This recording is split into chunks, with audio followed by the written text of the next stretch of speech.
سلام كما يصنحوا تصاف تواتن كبراتن تخاتل تدبي تي في نسعات زدالنا لكم حاضرتن وانا زيناتات حنا لكم قريبنا لنا كتكاتلنا عدمنايو بكندي ارسته نصوتاتهم كنفلم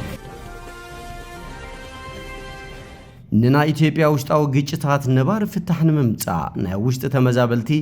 ናመረበቶም መምላስን ህዝቢ ቀዳምነት መሃብን ግዚ ክብል ሑመራ ዝበጽሐ አምባሳደር አሜሪካ ተዛሪቦም መምሕዳር ከተማ ማጨው በዓል ጥምቀት በድምቀት ንምኽባር ዘኽኡል ምድላዋት ከም ዝወገነ አፍሊጦም ኤርትራ ኢትዮጵያ ተቅርቦ ዘላ ክሲ ምስግጋር አጽዋር መመኽኔታ ንኹይናትዩ ክትብል መልሲባም ወታደራት ኤውሮፓ ናብ ደሴት ግሪንላንድ የአትው ከም ዘለው ተሓቢሩ ናብ ዝርዝሩ ሰጊርና ለና ምሳዕለታው ዜናታት ቢንያም ሓድሽ ሰናይ ምክትታል ንና ኢትዮጵያ ውሽጣው ግጭታት ነባር ፍታህ መምጻ ናይ ውሽጥ ተመዛበልቲ ናመረበቶም በመምላስ ንህዝቢ ቀዳምነት መሃብ ግዚ ክብል ሑመራ ዝበጽሐ አምባሳደር አሜሪካ ተዛሪቦም አምባሳደር አሜሪካ በኢትዮጵያ ናብቲ ያብትሕቲ መምሕዳር ክልል አምሓራን ዕጥቋት ፋኖን ዘሎ ምዕራብ ትግራይ ምብጻሕ አካይድዩ ሐሙስ ናብ ከተማ ሑመራ ዘአቶ አምባሳደር ኤርቪን ማሲንጋ ከፖለቲካ ንላዕሊቢ ንህዝቢ ቀዳምነት ክወሃብ ምሕጽንታ አቅሪብሎም ኣብቲ ንኽልተ ዓመት ዝቐጸለ ደማዊ ኩናት ትግራይ በአማይ ተሸሓዙ ቁጾሩ ተጋሩ ተመዛበልቲ ካብቱ ዞባህ ናብ ማእኸል ትግራይን ሱዳንን ከም ዘኻደሙ ዝፍለጥ እዮም በዚ ድማ ኣብ ሕሱም ናብራ ይርከቡ ኣብዚ እዋን እዚ ኣብ መቐለ ዝርከብዎም ቦታታት ኣብ ማዓስከራት ተመዛበልቲ ተዓቂቦም ናብ መረበቶም ዝምለስሉ ዕድል ክረኽቡ ድማ ይጽበዩሎም እቶም ንዝሓለፉ 5 ዓመታት ኣብ መዕቆቢ ተመዛበልቲ ኣብ ዝተቀደደ ኬንዳ አደዳ ፀሐይን ቁርን ኮይኖም ዝርከቡ ተመዛበልቲ ወገናትና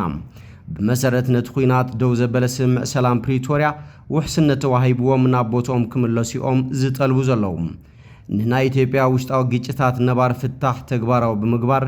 ናይ ውሽጥ ተመዛበልቲ ናብ መረበቶም በመምላስ ንህዝቢ ቀዳምነት መሃብ ግዚኡ ምዃኑ ድማ አምባሳደር አሜሪካ በኢትዮጵያ ጻውዒ ተቅሪብሎም ግዳያት ግጭት ዝኾኑ ቆልዑ ናብ ቤት ትምህርት ክምለሱ ምርግጋጽን አገልግሎትና ከም ዝረኽቡ በመግባርን ወሳን ምዃኑ ይጠቂሶም بسمعت ቃል ዝግበር ሕጋ አልወነት ክቋረጽ አለው ወክብልውን እቲ ቢኤምባሲ አሜሪካ በአዲስ አበባ ዝወጸ ሐበሬታ አመላኺቶም ናብታ ከተማ ኣብዛአትወሉ ሙቕ ቃብላ ከም ዝተገበረሉ ዝገለጸ እቲ አሜሪካው ዲፕሎማሰኛ ኣብኡ ዘሎ ህዝቢ ዝገጥሞ ዘሎ ብድሆታት በቀጥታ ከዕዘብ ክኢለለኹ ክብል ገሊጾም زعانوت تحت قرصتات دروت አገልግሎት ጥዕናን ስእነት መሰረታው አገልግሎታትን አብለል ህይወት ነበርቲ አሉታው ጻጥይ ፈጥር ምህላው አረዲኦም ተመዛበልቲና ቦቶኦም ናይ መምላስ መስረሕ በኢትዮጵያ ዝምራሕ ክኸውን ሃገሩ ከምትድግፍ ድማ እቲ አምባሳደር አፍሊጦም ተመዛበልቲ ብውሕስነትን ክብረትን መምላስ ብውልቅ ዝውስንሉ በኢትዮጵያ ዝምራሕን በሕብራት ሀገራት ዝድገፍን መስረሕ አሜሪካ ትድጉፎ ያ ክብል ተዛሪቦም ኩሎም ወገናት ልዕሊ ፖለቲካ ንህዝቢ በመቀዳም ህዝቢ ፖለቲካው መጻኢኡ ኣብ ዝጥዕሙ እዋን ክውስን ክገድፍዎ ንምሕጸን ኢሎም ክልል አምሓራት ማእኸሉ ሑመራ ዝኾነ ዞባ ምዕራብ ትግራይን ኣብ ካልኦት ዞባታት ዘለው ገለ ከባብታትን ፈለማ ክልላት ተሃገር ኣብ ዝቆምሉ በኃይል ዝተወሰደ እዩ በመባል ናይ ይግባን ሕቶ ከቅርብ ይስማዕ ኣብቲ ሓይልታት ጸጥታን ዕጡቃት ፋኖን ናይ ትኽልል ከምውን ሓይልታት ኤርትራ ዝተሳተፉሉ አንጻር ሓይልታት ትግራይ ዝተካየደ ኩናት ድማ በኃይልነት መሬት በመቆጻር ለል 5 ዓመታት ሰመዝ ክልል አምሓራ የመሐድሩ ወለው እቲ ጉዳይ ድሕሪ ስምምዕ ፕሪቶሪያ አመንጎ ፌደራላዊ መንግስትን በሕወሓት ዝቅለስ ግዚያዊ ምሕዳር ትግራይን ቀጻሊ ምስሓብን ውጥጥን ዘሰዓበዩም በጀነራል ታደሰ ወረደ ዝምራሕ ግዚያዊ ምሕዳር ትግራይ ነቶም ኣብ ከቢድ ጸገም ወዲቆም ዘለው ተመዛበልቲ ናብ መረበቶም ክምልሶም ዘይምኽኣሉ ክንቀፍ ጸንሕዮም ምስ አዘዝት ሓይልታት ትግራይን መራሕቲ ሕወሓትን ብዘይ ምቅዳው ስልጣን ረኪቡ ካብታ ክልል ዝወጸ ፕሬዝዳንት ግዚያዊ ምሕዳር ትግራይ ዝነበረ ጌታቸው ረዳ ግን ተመዛበልቲ ከይምለሱ እንቅፋት ዝኸውን ዘሎ ሕወሓትን እቲ ግዚያዊ ምሕዳር ምዃንኡ ዝዛረብ መራሕቲ ትግራይ ብወገኖም ፌደራላዊ መንግስቲ በመሰረት ስምምዕ ፕሪቶሪያ ንሓይልታት ጸጥታ ክልል አምሓራ ካብ ምዕራብ ትግራይ ይኹን ካልኦት ኣሰሓብቲ ቦታታት ብምውጻእ ተመዛበልቲ ከም ዝምለሶም ምግባር ሓላፍነቱ ኣይተዋጸን ዘሎም ጌታቸው ዝርከብዎም ሰመዝ ፌደራልን ክልል አምሓራን እቶም ተጋሩ ተመዛበልቲ ብውልቂ ናብቲ ዞባ ክምለሱ ከም ዝኽእሉ እዮም ዝምጉቱም ብዙሓት ካብቶም ተመዛበልቲ ግን ናብቲ ሓይልታት አምሓራን ፌደራልን ዝቆጻጸርዎ ቦታታት ብውልቆም ክምለሱን ህይወቶም ውሕስነት ከም ዘይብሉ ዝፍለጥ እዩ በዝውን እናማረሩ ይርከቡ ቅድሚ ሕጂ ናብቲ ዞባ ኸይዱ ከም ዝነበረ ዝግለጽ ጌታቸው ረዳ ለሙውን ምስ አምባሳደር ማሲንጋ ናብ ሑመራ ከም ዝተጓዓዘ ተገሊጹ ኣብታ ብግጭታት እናወጽ ዘላ ኢትዮጵያ ሰላምን ምርግጋዕን ክሰፍን አሜሪካ ዝከኣላ ክትገብር ምዃና ቃል ዝኣተወ እቲ አሜሪካዊ አምባሳደር ዕጡቃት ተቃወምቲ ሰላማዊ ፍታሕ ንምርካብ ቁርባት ክኾኑ ተማሕጺኑ ፋኖ ወድዓዊ ዕላማታት ከቕርቡ አሜሪካ ትምሕፀን ሰራዊት ሓርነት ኦሮሞ ኦነግ ነቲ ኣብ ኦሮሚያ ዘለው ደው ንኽብል ዝርርብ ክቕጽሉ ንጽውዕ ኢሎም መንግስት ፌደራል እውን ብዘይጎነት ዝግበር ሰላማዊ ፍታሕ ከናድን ጸጥታን ድሕንነት ዜጋታቱ ከቐድምን ንጽውዕ ክብል ሓቢሮም እዚ ከምዚ ኢሉ እናሃሎ ቤት ጽሕፈት ጉዳያት ኮሙኒኬሽን ክልል አምሓራ አምባሳደር አሜሪካ ኣብ ኢትዮጵያ ኤርቪን ማሲንጋን ኣይተ ጌታቸው ረዳን ኣብ ምዕራብ ትግራይ ከተማ ሰቲት ሑመራ ዘካየድዎ ዘለው ዑደት አመልኪቱ ኣብ ጸሓፎ ዜና ሚኒስትር አማኻሪ ቀዳማይ ሚኒስትር ኢትዮጵያ ዝኾነ ኣይተ ጌታቸው ረዳ ከም ሓደ በዓል ስልጣን ፌደራል መንግስቲ መጠን ሽሙ ክጽውዑ ዘይምኽኣሎም ማዘራረብ ኮይኑሎም እዚ ንምዕራብ ትግራይ ብስሙ ንምጽዋዕ ዝጸገሞ ወራር ሓይሊ ሕጂ ድማ ንሓደ ላዕለዋይ በዓል ስልጣን እቲ ሃገር ትግራዋይ ስለ ዝኾነ ጥራይ ሽሙ ንምጽዋዕ ምፍንፋኑ እቲ ጽልኢ ክሳብ ክንደየናይ ዓሚቑን ናብ መንነት ዝወረደ አጸያፊ አካይዳን ምዃኑ ዘርኢ ክብሉ ተዓዘብቲ ይገልጾም ካብዚ ብተወሳኺ እዚ ተግባር መንግስት ክልል አምሓራ ነቲ ዘሎ ጸገም ሰላማዊ መገዲ ንምፍታሕ ዝኾነ ይኹን ድሌት ከም ዘይብሉ ብግልጽ ዘርኢ ምዃኑ ድማ ብዙሓት ይሰማምዑ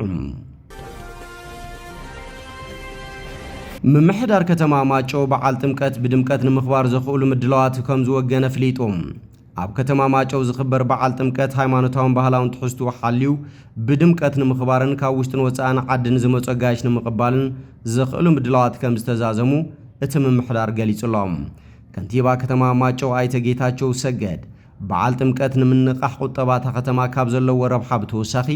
ኣከዳድና ኣመጋግባን ሓፈሻዊ ማሕበራዊ መነባብሮ ህዝቢ ራያ ንዓለም ንምፍላጥ ዘኽእል መድረኽ ምዃኑ ገሊጾም ሰብዋና ሆቴላት አብያተ መደቀሲ አብያተ ምግብን ካልኦት ግልጋሎት ወሃብቲ ትካላያትን አጋይሾም ንምቕባል ድልዋት ምዃኖም ዝገለጹቶም ከንቲባ ጻንሒ ተጋይ ሰላማዊ ንኸውን ምስ መናእሰይን አካላት ጸጥታን ብምዃን ዝተዋደደ ምድላው ከም ዝተገበረ ሓቢሮም ሓላፍ ጸጥታ ከተማ ማጨው ተጋዳላይ ሃፍታሙ ብርሃ እቲ በዓል ብርኪ ዝበለ ህዝቢ ዝርከበሉን ኣብ ጎድናታት ዝኽወነን ብምዃኑ ዝኾነ ዓይነት ገበን ንኸይፍጠር ምስ ጎራብቲ ወረዳታት ብምውዳድ ስራሕቲ ጸጥታ ከም ዝተወገኑ ተዛሪቦም ኤርትራ ኢትዮጵያ ተቕርቦ ዘላ ክሲ ምስ ጋር ኣጽዋር መምኽኔታ ንኹናት እዩ ክትብል መልሲ ሂባ መንግስቲ ኤርትራ ነቲ መንግስቲ ኢትዮጵያ ኤርትራ ናብቶም ኣብ ክልል አምሓራ ዝንቀሳቐሱ ዕጡቃት ሓይልታት ፋኖ ወታደራዊ ኣጽዋር ብምቕባል ዘቕረቦ ክሲ ሓሰት ምዃኑ ገሊጾም ብተወሳኺ መንግስቲ ኢትዮጵያ ነቲ ክጅምሮ ዝደሊ ዘሎ ኹናት ንመመሳመሲ ዘቕርቦ ዘሎ ምዃኑ ኣፍሊጦም እቲ ብ14 ጥሪ ቋጽራ ፈረንጂ ዝወፀ መግለጺ ፌደራል ፖሊስ ኢትዮጵያ ከም ዘመልክቶም ምስ ውሽጣውያንን ጉጅለታትን ታሪኻውያን ጸላእትን ብምትሕባር ካብ ኤርትራ ዝተላእኸ ምዃኑ ዝገለጾ ኣስታት 56,000 ጠያይቲ ከም ዝሓዘ ዝሕብር ነይሮም ኣብቲ መግለጺ ፌደራል ፖሊስ እታ ታሪኻዊት ጸላኢ ኢሉ ዝገለጻ ምን ምዃና ብንጹር ኣይተቐልዐን እንተኾነ ብወገን ኢትዮጵያ ከም ታሪኻዊት ጸላኢት ትረአን እትግለጽን ብሰንክሩባ ኣባይ ነዊሕ ብዝጸንሐ ጉዳይ ኣብ ዝኸረረ ምትፍናን እትርከብን ኣብዚ እዋን እዚ ድማ ምስ ኤርትራ ጥቡቕ ምሕዝነትን ርክብን ዘለዋ ግብጽ እያ ክሲ መንግስቲ ኢትዮጵያ ኣብ ልዕሊ ኤርትራ ኣብ መንጎ ክልቲአን ሃገራት ዲፕሎማስያውን ወታደራውን ውጥርን ሓየል ኣብ ዝመጸሉ ዘሎ እዩ ዝስማዕ ዘሎ መግለጺ ፖሊስ እቲ ጠያይቲ ብ13 ጥሪ ቋጽራ ፈረንጂ ኣብ ክልል አምሓራ ኣብ ዝርከብ መፈተሺ ናቁጣ ወልድያ ከም ዝተተሓዘ ይሕብር እዚ ወታደራዊ ናውቲ ካብ ኤርትራ ብትግራይ ኣቢሉ ኣብ ክልል አምሓራ ናብቶም መኽረርቲ ዝበሎም ሓይልታት ፋኖ ይሰጋገር ከም ዝነበረ መግለጺ ፖሊስ ወሲኹ ሓቢሮም እቶም ነተጽዋር ብምስጋር ዝተጠርጠሩ ክልተ ሰባት ድማ ከም ዝተተሓዘ ፍሊጦም ብዝተገበረሎም መባእታዊ ምርመራ ድማ ዝበለ መግለጺ ፖሊስ ፌደራል እቲ ጠያይቲ ካብ መንግስቲ ኤርትራ ተዋሂቡ ብሕወሓት ዝሰጋገር ኮይኑ ካብ መቐለ ናብ ዕጡቃት ፋኖ ዝርከብዎ ሽዋሮቢ ዝተባሃለ ከባቢ ክልል አምሓራ ይጓዓዝ ምንባሩ ከም ዘቃልዑ ኣፍሊጡ ሚኒስትር ዜና ኤርትራ ኣይተ የማነ ገብረ መስቀል ነዚ ክስ ተመልኪቱ ንሮይተርስ ኣብ ዝሃቦ ቃል እቲ በቀዳማይ ሚኒስትር አብይ አሕመድ ዝምራሕ ሰልፊ ብልጽግና ኣብ ልዕሊ ኤርትራ ኩናት ንምኽፋት መምኽኔታ ይደሊ ምህላው ገሊጹሎም ስርዓት ብልጽግና ነቲ ካብ ቅድሚ 2 ዓመታት ጀሚሩ ክዳለወሉ ዝጸንሐ ኩናት ንምምኽናይ ናይ ሓሶት ባንዴራታት የንበልብል ኣሎ ክብል ገሊጹ ፕሬዝዳንት ኢሳያስ እውን ኣብቲ በ12 ጥር ቋፅራ ፈረንጂ ምስ ማዕከናት ዜና ኤርትራ ዘካየዶ ቃለ ምሕተት ሰልፊ ብልጽግና ኣብ ልዕሊ ህዝቢ ኢትዮጵያ ኩናት ይእውጅ ከም ዘሎ ብምሕባር ኣብ ልዕሊ ኤርትራ ኩናት እንተኸፊቱ ግን ከመይ ከም እንከላኸሎ ንፈልጥ ኢና ክብል ገሊጹ ነይሩ። ነቲ ዝተተሓዘ ብረት ካብ ኤርትራ ብትግራይ ኣቢሉ ኣብ ክልል ኣምሓራ ናብቶም ኣኽረርቲ ዝበሎም ሓይልታት ፋኖ ይሰጋገር ከም ዝነበረ ፖሊሲ ኢትዮጵያ ዝገለጾ ኣብ ዝምልከት ሪፖርተር ቢቢሲ ካብ መቐለ ንውሃብ ቃል ሕወሓት ኣይተ ሚካኤለስ ጎደማ ኣብ ዝተወከሰሉ እዋን ነቲ ክሲ መርትዖ ዘይብሉ ክሲ እዩ ክብል መሊሱሎም። ኣብ መንጎ ኤርትራን ኢትዮጵያን ዘለዎ ጥሪ ካብ ዘጓሃረ ሓደ ቀንዲ ጉዳይ ቀዳማይ ሚኒስትር ኣብይ ኣሕመድ ዝርከቦም ዝተፈላለዩ ላዕለዎትን ማእኸለዎትን ሰበስልጣን ኣዲስ ኣበባ ጉዳይ ዋንነት ኣፍ ደገ ባሕሪ ብዝተፈላለየ ትረኻን ምጉትን ከልዕልዎ ምጽንሖም እዩ። መግለጽታት ኢትዮጵያ ካብ ተጠቃምነት ናብ ዋንነት ካብ ሓሊፉ እውን ወታደራዊ ህላወ ክሳብ ምውሓስ ናብ ዝብል ከዓቢ ማዕረ ማዕሪኡ ድማ ንኤርትራ ብምትእታውን ንዕጡቋት ተቃወምቲ ብምድጋፍን ዝቐርብ ክስታት ብተደጋጋሚ ይስማዕ። ኣብ ዝሓለፈ ሕዳር ሚኒስትር ጉዳያት ወጻኢ ኢትዮጵያ ጌዲዮን ጢሞቴዎስ ኣብቲ ሆርን ሪቪውን ዩኒቨርሲቲ ኣዲስ ኣበባን ብሓባር ኣብ ዘዳለውዎ መድረኽ ኤርትራ ኣብ ቀርኒ ኣፍሪቃ ዘይምርጋዕ ካብ ዘስዕብ ንጥፈታት ክትቁጠብ ክብል እዩ ንማሕበረሰብ ዓለም ሓቲቱ ነይሮም። ወታደራት ኣውሮፓ ናብ ደሴት ግሪንላንድ ይኣትዉ ከም ዘለዉ ተሓቢሩ። ሓያሎ ሃገራት ኣውሮፓ ንዳህሳው ተልእኾ ዝተወሰኑ ወታደራት ኣብ ዘዋፍራሉ ዘለዋ እዋን ንእሽተይ ወታደራዊ ጉጅለ ፈረንሳይ ናብ ርእሰ ከተማ ግሪንላንድ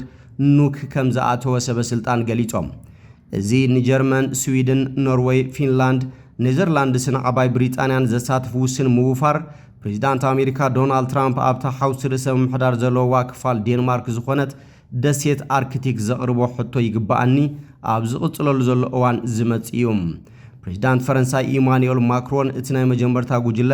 ኣብ ቀረባ እዋን ብናይ መሬት ኣየርን ባሕርን ክድልድል ምዃኑ ገሊጾም።